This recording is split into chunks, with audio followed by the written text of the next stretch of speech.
Hi guys, combined. I'm Jade from Pro-Choice Waco. You might have seen me before on their page, or I just advocate a lot for local elections and stuff like that. I'm also part of Imperfect Voices podcast, and I'm here with Miss Erin Shank. She is running for House Representative of Texas. Yes. Okay, perfect. So I guess let's start with who you are. How did you get here in Texas? Are you from Texas? Well, we moved here on my second birthday. Oh, yeah, so you're Today Texas. is my birthday. Yeah, happy birthday. It's her birthday. So I've been here over 60 years. Wow. So I consider Texas home. Yeah, definitely. And we came to Waco, well, I was pregnant with Paul and he's 29. It's almost 30 years we've been in Waco. But I was originally from Dallas. Okay, awesome. That's right down the street, so it counts. Yes. So you're doing law right now? I have been a practicing attorney for 40 years. Okay, and so is that what led you into running for... Well, I have 3 college degrees in political science and law, so I've loved politics and law and been studying them my entire adult life. Yeah. But really what led me to this point is the pandemic, which I think was terribly mismanaged, and the ice storm, in which 2 of my clients died. They froze to death. Wow. And I couldn't even go to their funerals because we were in the middle of a pandemic, and I have a little girl that's disabled with a lung disorder. Yeah. So we were forced to shelter in place for 14 months. Okay. And the storm occurred during that 14 months, remember? Yeah. And so I looked at my opponent's website, and he was praising ERCOT, saying what a great job they were doing. Yeah. And it was really at that moment that I said, we deserve better representation. Yeah. That's when that was the moment. And it was actually right there on the couch in my room 100%. that I decided to run for the Texas House. So how long? So has that been all the years run together after that ice storm? So how long has that been since you've been running? So that was in 2021. Okay, so And I enrolled in a little bit over a year. About a year and a half. Okay. I applied for UT Women's Campaign School to the University of Texas. Got accepted. Nice. I got a full scholarship. Okay. Which is even nicer. Yeah. And graduated from candidate school on November 13th of last year, and announced my candidacy 48 hours later. Awesome. Okay, that's exciting. Okay, so I'm just going to be completely honest, which is my favorite part about these interviews is I don't know anything, so it's great coming in here because I ask a lot of questions. I'm a former teacher, so I love that. I did not know that candidate school was a thing. Does every candidate have to go to candidate school? No, Okay. but it actually I think is a very good idea. Okay. And UT has a wonderful program. Stacey Abrams out of Georgia has been involved in it, and our Lyndon Olson, who is a very prominent politician, former politician and businessman here in Waco. He's on the board. Okay. But it just teaches you how to do this. So it's certainly not required. They don't give it to you. Yeah. But I strongly advocate anybody that's thinking about running to do it. Yeah. I went for free. Yeah.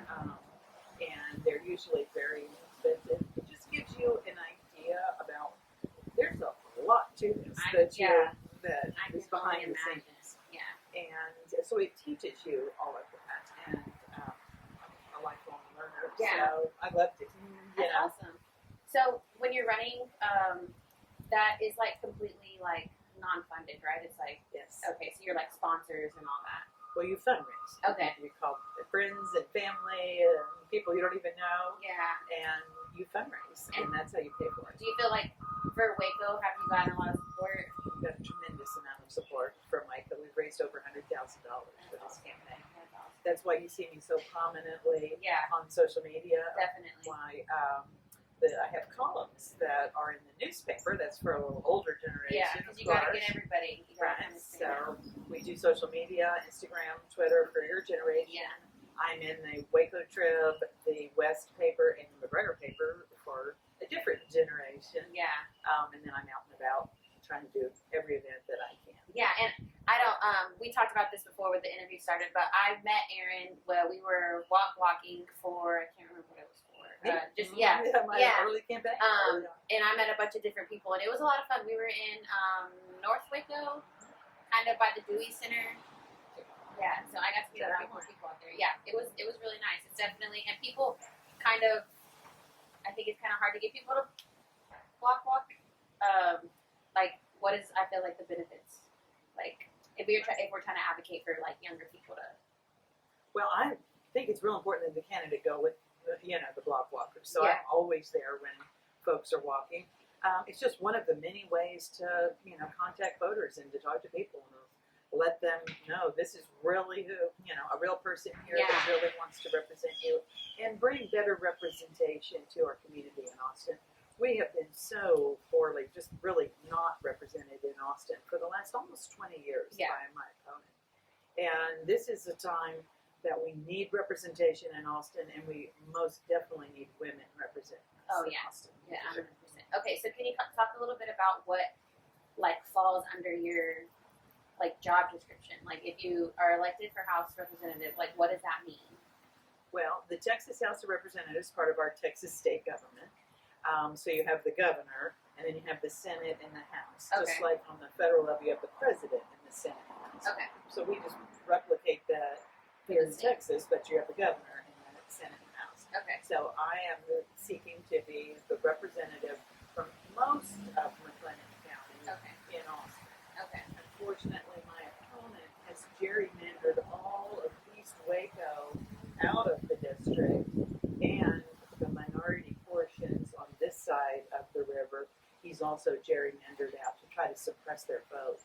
And that's one of the reasons I not only opposed him doing that, I lobbied him, I wrote a letter to the editor, I went and testified against that because I don't think we should divide Waco. Yeah. I think we should unite. The diversity is what makes this town so beautiful. Yeah. And he has racially divided us to make sure the minority vote is not heard, and that's terrible. So, what does that mean?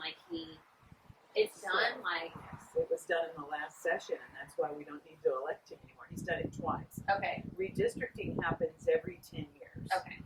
And so he's been there 18, so it's happened twice, Okay. including this last session. And so the districts are drawn, based on how number of voters there are. Yeah. So remember, we had the census, Mhm. remember, during the pandemic, that counts how many people there are. Well, there were more people in Texas, and so the district could expand. And so what I was trying to get him to do is to quit cutting the black and brown vote out of the Waco vote. Yeah. See what he's done, East Waco, and I'll show you a map if you want in a minute. And a bunch of the minority community on the other side of the river have not been represented by Waco in the Texas House. Okay. For the last 10 years, they've been represented by a gentleman from College Station, Oh. which means they're not represented. Yeah. Right? He's Yeah. over. I've never seen him here, and Yeah. I've been here I almost couldn't 30 even tell years. you his name. So I can, Yeah. but he's not represented. He's Yeah. from College Station. Yeah. He's 150 miles away. Yeah.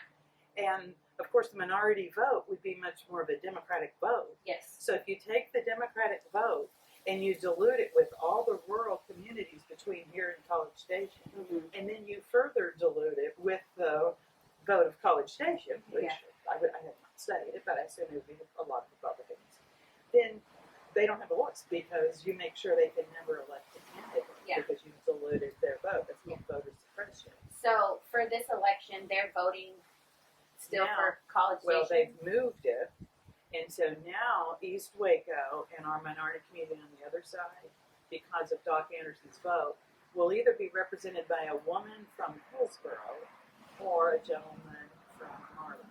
Okay. And nobody from Waco. Yeah. Right. Yeah. Now, I am definitely supporting the gentleman from Marlin. His name is Cedric Davis. Okay. Extremely good friend. Okay. We would make a remarkable team together because I would represent Waco and he would represent East Waco. Okay. And Cedric is African American, and I think it would be beautiful for Waco to be represented by an African American. Yeah. So I think it would be poetic justice to have the intentional racial gerrymandering that my opponent did to try to squelch the vote to end up having two strong voices for Waco. Yeah. And that's why it's so important for your generation to get out and vote for us. Yeah. Erin Shank for Waco and Cedric Davis for East Waco. And, because we'll finally have a voice in Austin. Yeah. We don't have a voice in Austin, and it is so obvious. Yeah. And it is so bad. Okay, so this is a map of McLennan County. And so McLennan County is really just a box, it's kind of boring square. But you'll notice 3 sides of our boring square are just like that. And then you get over here and it's, I mean, who draws like that? Yeah. 3 perfect signs in there. So, but this is his racial discrimination and division of our beautiful council. This is East Waco. Okay, so he wanted to make sure he didn't represent East Waco. This is the river, but so his racial gerrymandering even goes on across the river. Let's just like here, this is Waco Family Health. It is not represented by Doc Anderson. That's insane. In Texas, it's a vital medical facility, right? Yeah. But when you think about the community around that, it would be primarily Hispanic, correct? Yeah. And so he didn't want to represent that. He wanted you to have no representation because he wanted to dilute your vote. This is the HEB on 35. Oh yeah, The new one. Wow. Yes. Okay. Over there by Sacred Heart Catholic Church. So think about the demographics around that HEB. I love that HEB. I go there all the time. And that is in the heart of Waco. Yeah, you can imagine that for the last 10 years, that neighborhood has been represented by College Station, not by somebody from Waco. And it continues that way because of what he did, because he ignored our voices. Yeah. This is Live Oak Classical School downtown, right? In the middle of downtown. Yeah, the silos are across the street. But when you think about the neighborhood around there, so the discrimination is all of East Waco, and in any pocket on this side of the river where he saw, a heavy population of Black and brown folks. And so, want to represent. So all this pink is McLennan County. This is 56, the pink. 56. The yellow is where we either have Cedric Davis from Marlin or Angel Orr from Hillsborough. Okay. Imagine this vital part of Waco being represented by somebody from Hillsborough, not somebody from Waco.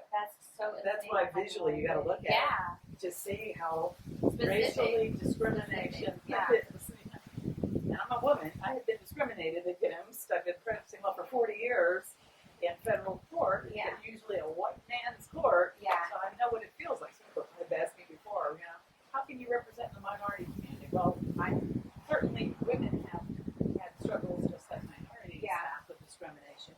But I've spent the last 40 years of my life representing folks. That's what I do for a living. And helping them through our federal court system here in Waco. And this offends me. It's terribly offensive. I guarantee you that no one in my spread the word. Or circle knows about this, because when you're right, when you see it visually, you can see how specific it was drawn. And blatant. Yeah. And no logic. Why would you not want to represent, East Waco, but just flip on the other side, Riker High School, the biggest HEB in Waco. So, for these people who are in this district, right, different from ours, do they, when they go to vote, can they vote here in Waco? They vote here in Waco, but they're not voting for somebody from Waco. So even if they do vote for you, they can't vote for me unless they live in the pink. Okay. If they live in the yellow, they're voting for either Hillsborough or Marlin. I just feel like, I don't know, maybe y'all know this information. I don't know. That's why I wanted you to see how graphic the discrimination is. There's no reason other than racial discrimination for this. So you can't say, we had to do, but there is no reason but discrimination. And when was the last time that this was? The last session, which was how long ago? 2 years ago. It's every 2 years.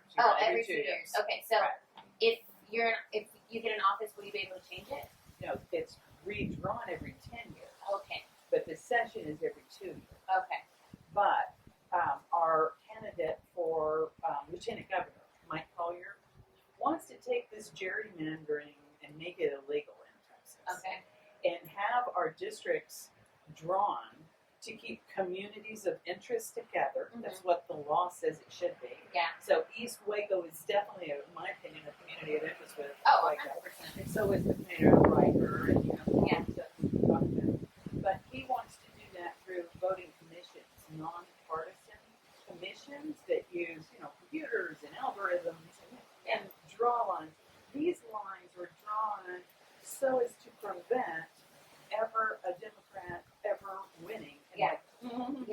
Because it's cheating. cheating. It's cheating because you take all the Democratic votes and you take it away. Yeah. it makes sense when you look at it why we often are voted Republican, because that's what's left. Yeah. And so it's cheating when the Democrats do it. The Democrats do it in Illinois. Okay. I think it's cheating. I think it's wrong.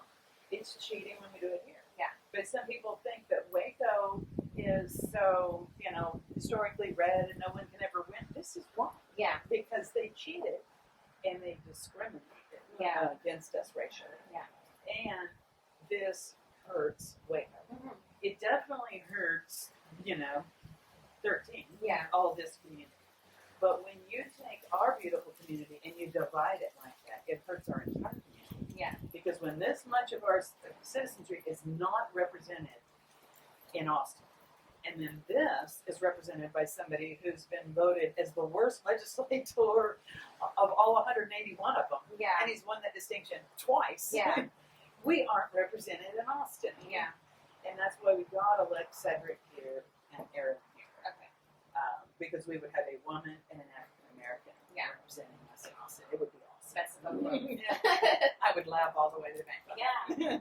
Thank you so much for bringing this out. That is super helpful. Yeah. I'm super excited. So it's not that we're red. Yeah. It's that where the odds are against us. Yeah. Yeah. That makes so winning is almost impossible, but I believe in miracles. Yeah. I mean, we have to. Yeah. So, just another question, kind of regarding because of this. You're talking about our representation in Austin. When we so whenever you're in office, what exactly in the simplest terms is your job for us? So the House of Representatives and the Senate, our legislator, is a part-time job. Okay. You only serve 5 months every 2 years. Okay. And so if I win on November 8th, okay, then I serve from January, I believe it's 10th, for 5 months. Yeah. Okay. And then it's over. Yeah. Unless the governor calls a special session. We made the call last session, Governor Abbott called 3 special sessions. They were trying so hard to push voter suppression. Mm-hmm. That's what they were trying to do. And Yeah. they did. Of course, we protested against it, wrote letters to the editor, that kind of stuff. Yeah. So, what do you do when you're in session? Well, you produce laws that you write and you both get to the House and the Senate and then get signed by the governor. Okay. So, for pro-choice Waco, why this is important is that, we had Roe v. Wade, and of course it was overturned by the Dobbs decision. What the United States Supreme Court did in the Dobbs decision is push the decision on a woman's right to choose back to the state legislators, back to the position that I'm running. Yeah. So what Doc Anderson had voted for and literally danced in the streets of Waco when it happened was when Dobbs fell, they had the trigger law, which was passed by the House of Representatives, again, the position I'm running for. Yeah. It was also approved by the Senate and the governor. Okay. Just like any legislation has to be. But the trigger law goes after the doctors, the nurses, the medical Anybody staff, involved. all the medical staff. There's no against the woman. Okay. And when, obviously a pregnancy is terminated, even for the life of the mother, because it's a terrible law that we have. And that was produced in the House, went to the Senate, and passed by the governor. So when we lost Roe v. Wade, the trigger law went into effect. Okay. So this next session, it's what do we do now? Yeah. Because we have, just this morning I was reading and I heard on the news too, our medical facilities and our doctors and nurses are very upset with this law. I have talked to multiple OBGYNs here that are not being able to treat women that are having difficult pregnancy. Yeah. And I had a catastrophically difficult pregnancy. I have a medically fragile child. And we spent 27 days in ICU after she was born. I was there with her all 27 days. Yeah. I got kidnapped once for about 3 hours. Besides that, I was there. Mental health break, But that's why it's so important to have a woman there representing us, and a woman that has literally faced the abortion decision. Because I was told you should consider having an abortion with this pregnancy. And that is gut-wrenching decision to make, whichever side you fall on. Yeah.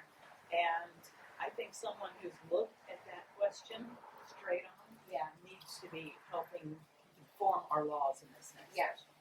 Of course, we chose life, but that's a choice. And a choice we would so gladly make again. And she is my inspiration for running. You know, there's a lot of little Rachels out there with no exception for rape or incest or the life of the mother anymore. So I'm going to be down there, and one of the things I want to do is to immediately propose a law called Rachel's Law, which takes this off of the doctors and the medical staff. We cannot do that. What other? I'm so offended. My opponent calls himself Doc Anderson. And he's a retired veterinarian. And he turned his back on the medical profession that he used to be a part of. And made them go to jail, you know, or lose their license when they're trying to save a woman's life. This is horrific. So you need someone that, like me, that when they're saying, oh, you Democrats are a bunch of baby killers. No, I'm a Democrat and I'm not a baby killer. I know what it's like to have to make this very difficult decision. And honestly, we shouldn't have politicians in the room at all. When we made this decision, I am so and that was to whether or not to terminate my pregnancy with Rachel. John and I, there wasn't a politician in the room. Greg Abbott wasn't there. You know, Doc Anderson wasn't there, and they didn't have any business being in that room. And these are medical decisions. And I want to make it where we have fewer abortions in McLennan County. I would love to get us to 0 abortions in McLennan County. Because there's no woman that wakes up and says, gee, you know, I think I'm going to do something today where I'm going to have to go get an abortion. You know? I mean, as somebody that's lived through that decision, that is one of, I'm getting little, the hairs on my arm every time I talk about that day. They ding, you know, because it was really difficult, you know. But the way we get there is prevention and education. Did you know that in 100 countries, not America, a woman can access birth control pills over the counter, just like an aspirin, $2 or $3, sometimes free for a quarter. That's what we need in America. 100%. Absolutely. Because, you know, everything that my opponent has tried to do to try to limit the number of abortions punishes the woman. Actually, I would use the word tortures the woman after the pregnancy has already occurred. And that's barbaric. You know. So if you really want to reduce the number of pregnancies, then we need birth control pills. Completely accessible at CVS, at Walmart. No doctor's appointment. I actually talked to Rachel's and my OBGYN. She said, that's certainly possible. You know, it's the pharmaceutical companies that are standing in the way. So you need a rep that will stand up for it. And we need to educate our women, especially now that there's no exception for rape, incest, or the life of the mother. You may think, oh, I'm going to save that till, you know, marriage. And I applaud you if that's what your decision is. But you'd be walking on the street one day, you get raped. You know, and it changed your life forever. And so prevention and education is how we get there. And so that's what I'm going to be advocating for. And in Austin, it so depends on whether our governor is Greg Abbott or Beto O'Rourke. 100%. Because they have the veto thing. And so I wake up almost every morning and I think of how this would be if I was elected and Abbott is governor, and how this would be if I'm elected and Beto is governor. And they're completely 2 different trains of thoughts. But if Greg Abbott is our governor, we will have a fight on trying to fix anything. They think that this is great and that we need to be right where we are. And that's why we need a woman, as I said earlier, and a very seasoned lawyer. I'm used to representing the underdog. Represent debtors in bankruptcy court. They're generally sort of the bad guy, you know. And many times, well, a lot of people are adverse to them. And I've had a very successful career in being able to pull them out and reorganize their business or discharge their debt or whatever. I'm sort of familiar with that underdog position. And so I'm going to be there fighting and seeing what we can get. Do I think we're going to get, you know, back like Roe v. Wade with Greg Abbott as governor in both the House and the Senate still staying red? No. But I'll be there trying to fight for every little, you know, when you're in the foxhole all the way at the bottom, you're going to try to find what kind, you know, what is a little bit of incremental stuff we can get. If Beto's governor, completely different. Yeah. So I am prepared for either of that, but you can probably guess which one. Yeah, definitely. And I feel like that's why, that's why I'm doing this, is because my generation is they're just very like, oh, my vote doesn't matter. I'm one person. I don't know what's going on. But they don't understand that like this is for you to say that. And I had a conversation with somebody.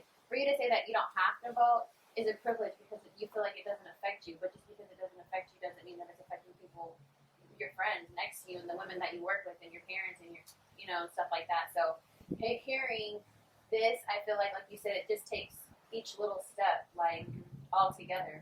Well, I'm doing this for your generation. I'm way beyond childbirth years. Yeah. And, the climate is going to be much more of a problem for you than it will be for me. Yeah. But I've got kids and hopefully someday grandkids through my sons. Yeah. Not through Rachel. But that I someday want to say, hey, when our democracy was on the line, when everything was crazy in Austin, I raised my hand and I went down there. Yeah. And I fought for my community, and I fought for us. I just want us to get back in the middle. We are so opposed on so many issues, and I think most of us in McLennan County are right smack in the middle. I know that's where I am. Yeah. And that's sort of, that good sweet spot that you want to be in, where it's so hard to do. Yeah. When you are facing this terrible discrimination. Yeah. And voter suppression. Okay, so my last, sort of question is, you touched on pro-choice Waco, you touched on the Roe v. Wade, and what your goal is when you get into the office. Is there anything else that is on your priority list for our district, when you get? Yes, giving us finally representation that we can be proud of in Austin. Yeah. I mentioned before that our rep has been voted dead last twice. He's also never chaired a committee. So if you've ever studied the legislative process, everything happens in committees, and you come back to the floor. He's never introduced a substantial piece of legislation in 18 years. Just kind of sitting, holding place. And when I go to Austin, and I go frequently because I'm a voracious studier of the law and this whole process, I'm really ready to be elected. But when I go and I shake my hand, put my hand out, and I say, I'm Erin Shank, I'm running for the Texas House of Representatives from Waco, Texas. And folks will go, great, that is so good, we need more women. You always get a good response. And they go, who are you running against? And I'll say, Doc Anderson. And universally, they start laughing. Yeah. And the first couple of times, I laughed with them, ha, ha, ha, But now that really makes me mad. And it hurts me to my soul because it isn't funny how badly we're represented. Yeah. And we're suffering because of it. And and I've watched our mayor talk about all the great things that are happening in Waco. I watched Scott Felton, our county judge, talk about everything that's going on in McLennan County. And then Doc Anderson presented the other day. And there was nothing that he could say, but here's all the great things. In researching him, it's almost like what we could have been, because there's nothing there. You're researching a whole. Yeah.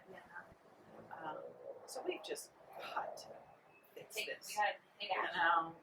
And so, you guys get up and vote. I'm doing this for you. Yeah.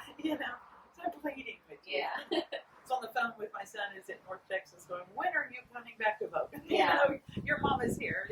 You are not voting by mail. Yeah. That's where they're suppressing votes too. The elderly and disabled, 116 votes of disabled and elderly votes were thrown out unnecessarily because of another part of his voter suppression. Okay. So this is bad. Yeah, it is. But we can fix it. Yep, I agree. Last question. For the districts that you showed us earlier, the people in District 13, they can vote in Waco, but is their ballot? They do vote in Waco. Is their ballot different? Yes. It is. Okay. Because when it comes to Texas House, it'll have, if you live in 56, it'll have mine. Okay. If you live in any of the yellow part there, it'll have Cedric Davis. Okay. And is that different? That's different for other parts of the ballot too, or is it just specifically? Yes. Okay. So we have statewide candidates. Like Beto and Abbott will be on everybody's ballot. Yeah. But then when you get more on the local, like people from Dallas aren't voting for me. Yeah. Right? So district attorney, you were talking about that. That's a county-wide position. So everyone in McLennan County will have an opportunity to vote for either Aubrey Robinson or Josh T. Just Okay. because they're running for county. Mhm. But for House District 56, you have to live in 56. Yeah. House District 13, you have to live in 13. So. I'm just curious because I feel that, like you pointed out those areas, and I know a lot of people in those areas, and I can almost guarantee they had no idea. Yeah. So now I'm like, now I need to figure out what's on that specific palette. So Well, you need to talk to Senator Davis. I can give you his phone number. yeah, I would love that actually. Yeah, we'll call him.